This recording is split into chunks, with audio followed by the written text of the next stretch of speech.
नमस्कार। फिर से एक बार स्वागत है मेरे चैनल पर। मैं हूँ राज।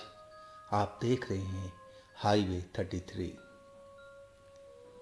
दोस्तों, आज मैं आपको जो कहानी बताने जा रहा हूँ ये रोड ट्रिप की कहानी है, ट्रक ड्राइवर की है। ये कहानी हमें शेयर किए हैं, उनका नाम सुजीत है। और सुजीत जी राजस्थान के उदयपुर के पास के रहने वाले हैं। और ये घटना 2001 की है। मतलब इस घटना को लगभग 22 साल बीत चुका है। तो चलते हैं सुजीत जी की इस कहानी में। लेकिन दोस्तों, अगर आप मेरे चैनल पर पहली बार जुड़े हैं और अभी तक मेरे चैनल को सब्सक्राइब नहीं किया है तो प्लीज़ कर लीजिए और साथ में बेल आइकन को दबाना ना भूलिए। और हाँ दोस्तों, अगर आपके पास भी कुछ ऐसी कहानियाँ हैं जो आप मुझे सुनाना चाहते हैं, भेजना चाहते हैं, तो आप मुझे इंस्टाग्राम या मेरे व्हाट्सएप नंबर पर अपनी कहानी को शेयर कर सकते हैं। तो शुरू करते हैं आज की कहानी। दोस्तों, मेरा नाम सुजीत है। मैं ट्रक ड्राइवर हूँ। मेरी उम्र लगभग उस घटना के टाइम में 26-27 साल रही होगी। मैं जब बाहर का ट्रिप करके आता तो कभी 15 दिन, कभी 20 दिन, कभी 1 महीना लग जाता था। आज जब मैं अपने ट्रांसपोर्ट ऑफिस में पहुंचता फिर वहां से हिसाब किताब करके मैं अपने घर के लिए निकल जाता। वहां से मेरा जो घर था करीब 15 किलोमीटर की दूरी पर था।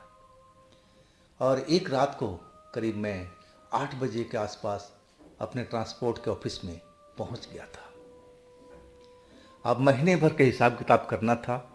और इसके बाद जब हम वहाँ से हिसाब किताब करके निकले, जो मेरा लड़का था, असिस्टेंट था, जो ट्रक पर काम करता था, उसका घर तो पास में ही था। तो वो तो अपने घर चला गया था। अब मैं अपने गांव अब लौटना चाहता था, लेकिन हिसाब किताब में थोड़ा देरी हो चुका था। आज जब मैं वहाँ से निकला तो लगभग आधी रात होने वाली थी। अब मेरी एक आदत थी, जब मैं वहाँ से अपने गांव की तरफ चलता तो रास्ते में कोई मेरे ट्रक के आगे हाथ देता तो मैं ट्रक रोक देता। मुझे लोगों का मदद करने में मज़ा आता था, आनंद मिलता था। और वो भी खास करके रात के टाइम में। पता नहीं कौन बेचारा कहाँ से पैदल चला आ रहा है। अरे मुझे क्या लगना है, मैं तो बस उनको लिफ्ट दे देना है, बेचारा दुआ ही तो देगा। यही मेरे में एक बड़ी कमी थी। आज जैसे ही मैं ट्रांसपोर्ट ऑफिस से अपने गांव की तरफ निकला, आधी रात का वक्त होने वाला था। अब मैं अपने आधे रास्ते पर करीब करीब पहुंच गया था। और अचानक मेरे सामने में एक बुजुर्ग व्यक्ति हाथ दिए खड़ा रोड पर दिखाई दिया। और न्याय से मेरा ब्रेक पर पैर चल गया। मैं अपनी ट्रक को रोक दिया। और रोकते ही मैं उस बुजुर्ग से पूछने लगा, हाँ बाबा, कहाँ जाओगे? अब वो जो बुजुर्ग व्यक्ति था वो कहने लगा अपना गांव का नाम। वो कुछ ही किलोमीटर की दूरी पर था हमारे गांव से पहले ही। मैंने बोला, हाँ बाबा बैठ जाओ, मैं आपको मेन रोड पर ही छोड़ दूंगा। और वो बुजुर्ग व्यक्ति मेरे ट्रक में आकर के बैठ गया, कंडक्टर सीट के पास में। जब वो बैठा ट्रक में तो मुझे एक खुशबू सी महसूस हुई। वो खुशबू किसी परफ्यूम जैसा मुझे लग रहा था। अब मुझे बड़ा आश्चर्य हुआ कि बुजुर्ग व्यक्ति है और वो रात में भला परफ्यूम लगा करके क्यों रोड पर निकलेगा? और वो भी बुजुर्ग व्यक्ति, कोई नौजवान हो तो बात अलग थी। मैं उसकी जो खुशबू था परफ्यूम का, बहुत अलग उसका सुगंध था। मैंने वैसा परफ्यूम का सुगंध कभी महसूस नहीं किया। वो मुझे विचित्र ही लग रहा था, लेकिन बहुत ही खुशबू उसकी अच्छी थी। मैं पूछने लगा, अरे बाबा, इस उम्र में भी आप परफ्यूम का प्रयोग करते हो? वो बुजुर्ग व्यक्ति खिड़की की तरफ झांक रहा था। अब मेरी सवाल सुन करके मेरी तरफ मुड़ गया। अब वो मेरी तरफ देख करके कहने लगा कि नहीं, मैं परफ्यूम नहीं लगाता। मैं कहने लगा कि बाबा, आपके कपड़ों से परफ्यूम का खुशबू आ रही है। वो अपना जो सफ़ेद कपड़ा था उस पर देखने लगा, सूंघने लगा, उसको कपड़े को लेकर अपने नाक के पास में। वो बोला, मुझे तो कोई ऐसा महसूस नहीं हो रहा बेटा, ये सुगंध कहीं और से आ रही है। अब मैं बोला कि शायद अब बुजुर्ग बताना नहीं चाहता है या शर्मा रहा है, क्योंकि मैं टोक दिया था। आप ये झेप करके कह रहा कि नहीं नहीं, ये सुगंध मेरे कपड़ों से नहीं आ रहा। खैर छोड़ो, हमें क्या करना है। मैंने कहा, कोई बात नहीं बाबा, आप आराम से बैठ जाइए। और मैं तो चल ही रहा था। थोड़ा दूर मैं आगे बढ़ा और रात तो अंधेरी थी, शायद अमावस वाली रात थी। थोड़ा दूर चलने के बाद में एक औरत जो कि सफ़ेद कपड़े में थी और वो भी हाथ उठा रही थी, ट्रक रोकने का इशारा कर रही थी। अब मैं अपना आदत के मुताबिक ब्रेक लगाने लगा और जैसे ही ब्रेक लगाने लगा, वो जो बुजुर्ग व्यक्ति था वो कहने लगा, अरे बेटा, ट्रक मत रोकना, ट्रक मत रोकना। मैंने बोला, बाबा क्या हो गया आपको? अरे भाई, आपको मदद किया है, उनको भी तो मदद कर दूं। वो कहने लगा, नहीं बेटा, बिल्कुल ट्रक मत रोकना इसके पास में। शायद तुम्हें पता नहीं है, ये जो बुजुर्ग महिला तुम्हें दिख रही ना, ये बुजुर्ग नहीं है, ये बहुत बड़ी शैतान औरत है, ये चुड़ैल है। अब मैं उस बुजुर्ग व्यक्ति की बात सुन करके एकदम भौचक्का सा रह गया था। और तब तक तो मैंने अपनी ट्रक को ब्रेक लगा ही दिया था। और ट्रक रुकते ही वो बुजुर्ग औरत खिड़की के पास में आ गई।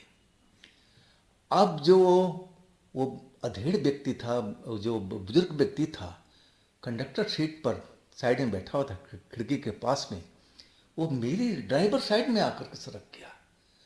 उस औरत से वो डर रहा था और वो औरत खिड़की के पास बार बार कह रही थी कि बेटा दरवाज़ा खोल दो, मुझे आगे जाना है। लेकिन ये जो बुजुर्ग व्यक्ति था कह रहा था, नहीं नहीं बेटा, दरवाज़ा मत खोलना, दरवाज़ा मत खोलना, ये औरत नहीं चुड़ैल है, ये तुम्हें भी मार देगी, मुझे भी मार देगी। मैं इस रोड पर बचपन से आता जाता रहा हूँ, ये तो मेरा रोज का काम था। अब मैं इस रोड को अच्छी तरह से जानता था। यहाँ तो कोई भूत प्रेत नाम की ऐसी कोई चीज़ मुझे आज तक कोई दिखी नहीं, ना अनुभव किया। तो आज रात को ये सब क्या हो रहा है? मैं बड़ा विचित्र स्थिति में फंसा हुआ था। वो बुजुर्ग औरत बाहर से दरवाज़ा खोलने के लिए बोल रही थी और ये जो बुजुर्ग व्यक्ति था जो ट्रक में बैठा हुआ था, बिल्कुल डरा हुआ था और वो बार बार मेरे से आग्रह कर रहा था कि बेटा ट्रक आगे ले लो, ट्रक आगे ले लो, ये औरत नहीं है, ये शैतान है, ये तुम्हें भी मार देगी, मुझे भी मार देगी। मुझे समझ में नहीं आता कि मैं करूं तो क्या करूं। लेकिन अब मैं उस बुजुर्ग व्यक्ति को कहने लगा कि बाबा एक बार दरवाज़ा तो खोल दो, मैं भी तो देखूं कि कैसी है वो औरत। लेकिन वो बुजुर्ग व्यक्ति बिल्कुल इस काम के लिए मना कर रहा था कि बेटा दरवाज़ा मत खोलने के कहो, इसको छोड़ दो, तुम आगे की तरफ निकलो, नहीं तो हम दोनों लोग खतरे में आ जाएंगे। अब भला ऐसा कैसे हो सकता है? एक साधारण से दिखने वाली बुजुर्ग औरत आधी रात के वक्त रोड पर खड़ी है, मेरे ट्रक को हाथ दिया रोकने के लिए, जैसे बुजुर्ग ने किया था वैसे ही इस औरत ने किया था। और उस रोड पर वास्तव में रात के टाइम में आने जाने के साधन का बड़ा दिक्कत थी।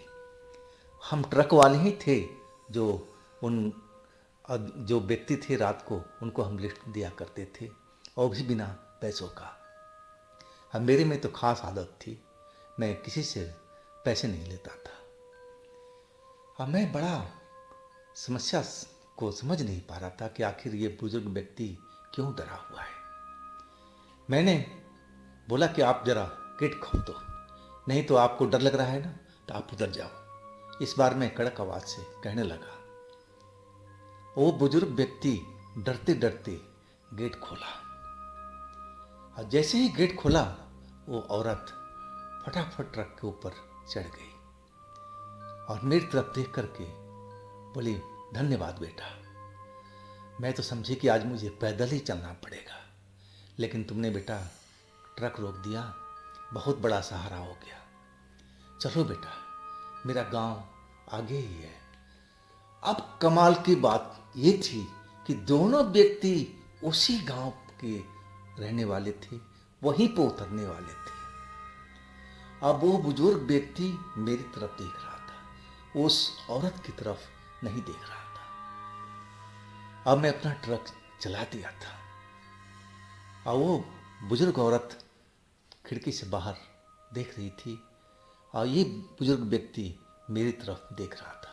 इसके चेहरे पर डर का भाव मैं साफ साफ देख रहा था, महसूस कर रहा था। और तभी कुछ ही दूर मैं चला था और तभी वो औरत जो मुझे गांव के साइड में लेके जा रही थी, जहां पर दोनों व्यक्तियों को उतरना था, वो रोने लगी अचानक। पहले तो सिसकिया भरती रही। मैंने कहा कि माता जी क्या हो गया आपको, क्यों रो रही हो? लेकिन अब दहाड़े मारने लगी। मुझे कुछ समझते देर नहीं लगी कि अचानक इस बुजुर्ग औरत को क्या हो गया, क्या तकलीफ हो गई। अब मेरा माथा ठनकने लगा। मुझे समझ में नहीं आ रहा था कि इस औरत को क्या हो गया कि ये गला फाड़ फाड़ के रोने लगी है।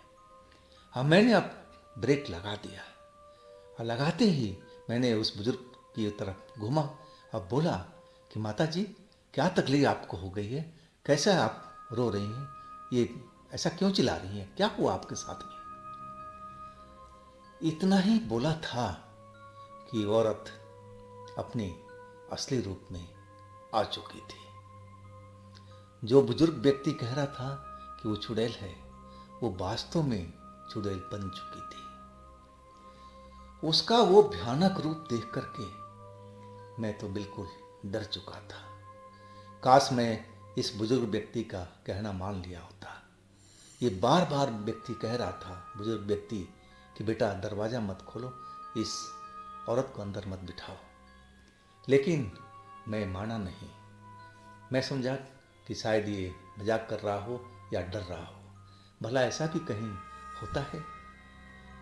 अब उस औरत को देख रहा था जो अपनी खतरनाक आंखें से मेरी तरफ घूर रही थी। उसका मोटी मोटी आंखें अब हो चुका था जैसे बाहर निकलने को तैयार है। एकदम काली काली सी आंखें मुझे दिखाई दे रही थी और चेहरा भी बिल्कुल भयानक हो चुका था। अब तो जैसे गुर्राने लगी थी किसी जानवर की तरह। और तभी वो बुजुर्ग व्यक्ति मेरी तरफ कहने लगा धीरे से, बेटा तेरे को मना कर रहा था ना कि मत रोक बेटा, इस औरत को मत अपनी गाड़ी में बिठा, ट्रक में मत बिठा, लेकिन तूने मेरी बात को नहीं मानी बेटा। अब देख लिया ना, अब ये औरत हम दोनों को शायद मारेगी बेटा। मैं अब समझ चुका था कि हम फंस चुके हैं। अब ये औरत हम लोग को जरूर मारने पर उतारू होगी। लेकिन मैं डरा नहीं इतना जितना वो समझ रही थी। मैं उस औरत से कहने लगा कि देखो, तुम कौन हो मैं नहीं जानता। आपको मैंने अपने ट्रक में लिफ्ट दिया एक बुजुर्ग बेसहारा समझ करके रात में, और आप मेरे साथ में ऐसा क्यों कर रही हो? आप उतर जाइए, ट्रक से उतर जाइए। लेकिन वो औरत अब मेरी तरफ घूर करके हंसने लगी।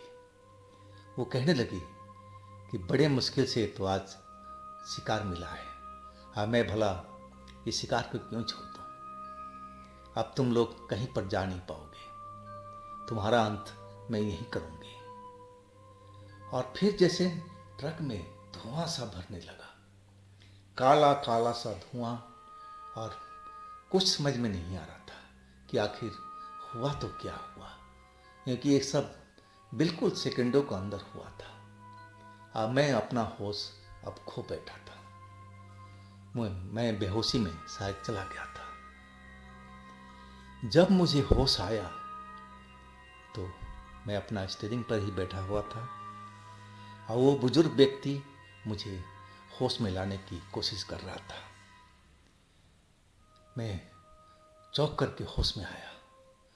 वो बुजुर्ग व्यक्ति मुझे झंझोड़ रहा था, जगाने की कोशिश कर रहा था। अब मैं अपने आंखें खोल चुका था और सब घटना मुझे याद आने लगा। और वो बुजुर्ग व्यक्ति जब मैं होश में आया तो कहने लगा कि बेटा होश में आओ, होश में आ जाओ बेटा, अब जो होना था हो चुका है। मैंने उस चुड़ैल को अब यहाँ से भगा दिया है। अब डरो मत, अब ट्रक चलाओ और चलो आगे की तरफ में। ये कैसे हो सकता है? मैं कुछ समझ नहीं पा रहा था। जो बुजुर्ग व्यक्ति डर रहा था उस औरत से, और अचानक उस केबिन में धुआं धुआं सा भरने लगा और फिर मैं बेहोश हो गया। और जब होश में आया तो वही व्यक्ति जो डरा डरा सा था वो मुझे होश में लाने की कोशिश कर रहा था और होश में ला भी दिया। और वो कह रहा है कि मैं उस चुड़ैल को भगा दिया। ऐसा कैसे हो गया? मुझे कुछ समझ में नहीं आ रहा था। अब वो मुझे बार बार कहने लगा, बेटा देखो अब देर मत करो, अब इस जगह से ट्रक निकालो, नहीं तो मैं अब संभाल नहीं पाऊंगा। वो चुड़ैल दोबारा शक्ति के साथ में लौटेगी और इस बार लौटेगी तो मैं उसको झेल नहीं पाऊंगा। बेटा चलो जल्दी से अपना ट्रक निकालो। अब मैं बिल्कुल डर चुका था। मैंने अपनी आंखों से सब कुछ देख चुका था कि मेरे साथ में ट्रक के अंदर में क्या क्या हुआ था। अब मैं अपना ट्रक को दौड़ा दिया। उस गांव तक पहुंचा जहां पर वो बुजुर्ग व्यक्ति को उतरना था। मैंने उस बुजुर्ग व्यक्ति का नाम पूछा। उसने अपना नाम रामपाल बताया। अब मैं उसको बाइज्जत रोड पर उतारा और प्रणाम करके मैं अपना घर की तरफ चल पड़ा। मेरे साथ में जीवन में पहली बार ऐसी घटना घटी थी। अब मैं इस घटना से बहुत विचलित था, डरा हुआ था। घर पर पहुंच करके ये बात अपने मैं परिवार से बताया। परिवार वाले मेरी बात सुन करके बहुत डरे हुए दिखाई दे रहे थे और मुझे कह रहे थे कि चलो बेटा तुम्हारी जान बच गई, उतना ही काफ़ी है, अब भूल जाओ इस बात को। लेकिन रात में मुझे नींद नहीं आ रही थी डर के कारण। मुझे उसी चुड़ैल का वो चेहरा, भयानक चेहरा, मोटी मोटी काली काली आंखें मुझे दिखाई दे रही थी। और सही मायने में जब मैं नींद आया तो सुबह का टाइम में 3 बजे के आसपास में मैं गहरी नींद में गया था। अगली सुबह जब उठा तो मेरी तबीयत बिल्कुल सही थी, फ्रेश थी। अब मैं तो 2-3 दिन गांव पर रहना था और संजोग से मुझे उसी गांव में दोपहर के बाद जाना हो गया किसी काम से। मैं जब दोपहर के बाद उस गांव में पहुंचा तो मैं सोचा कि क्यों ना रामपाल जी से मिला जाए और उस रात की घटना के बारे में जानकारी लिया जाए, क्योंकि रात में तो पूरी बात हो नहीं पाई थी। वो भी डरे हुए थे और मैं भी डरा हुआ था। तो मैं वहाँ पर दुकानदारों से उनका घर का एड्रेस पूछने लगा कि रामपाल जी के घर जाना है, आप लोग जानते हो? तो एकाध दुकानदारों ने तो मना कर दिया कि भाई हम किसी रामपाल जी को नहीं जानते। आखिरकार एक टेलर मास्टर थे, उन्होंने बताया। और जब मैंने उनसे पूछा कि आप रामपाल जी को जानते हैं, बुजुर्ग व्यक्ति हैं, वो बोला हाँ मैं जानता हूँ, क्या आप उनके घर पर जाना है? मैंने बोला हाँ जी उनको घर पर जाना है, उनसे मिलना है। अब मैं जब उस टेलर मास्टर से बोला कि उनसे मिलना है तो मेरी तरफ आंखें फाड़ फाड़ करके देखने लगा। वो कहने लगा कि आप कब से रामपाल जी को जानते हैं? मैंने बोला भाई रात ही मेरे को मिले थे, मैं ट्रक चालक हूँ और मैंने इनको यहाँ तक लिफ्ट दिया था रात में। अब मेरी बात सुनकर के वो जो टेलर मास्टर थे, वाकई में उनकी आंखें फैल गई थी। वो डरी डरी नज़रों से मेरी तरफ देखने लगे। वो कहने लगे कि वास्तव में तुमने रामपाल जी को यहाँ तक लिफ्ट दिया था? मैंने बोला हाँ भाई, और रात का किस्सा भी बता दिया था कि क्या क्या हुआ था मेरे साथ में, हाँ रामपाल जी के साथ में।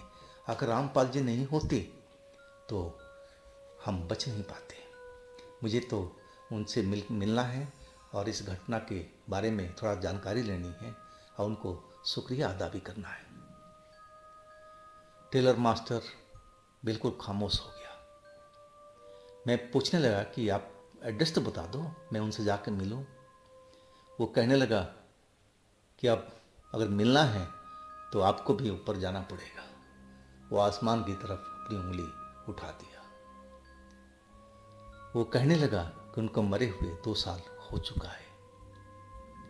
अब इतनी बात बोला तो जैसे मेरे तो आगे धरती ही हिल चुकी थी। मुझे तो चक्कर से आने महसूस हो गए। मैं तो एकदम कांप गया था उसकी बात सुन करके। अरे जिस व्यक्ति से मैं रात को मिला, जिस रात को उसने मेरी जान बचाई, और ये टेलर मास्टर कह रहे हैं कि उसको मरे हुए 2 साल हो गया। ऐसा कैसे हो सकता है?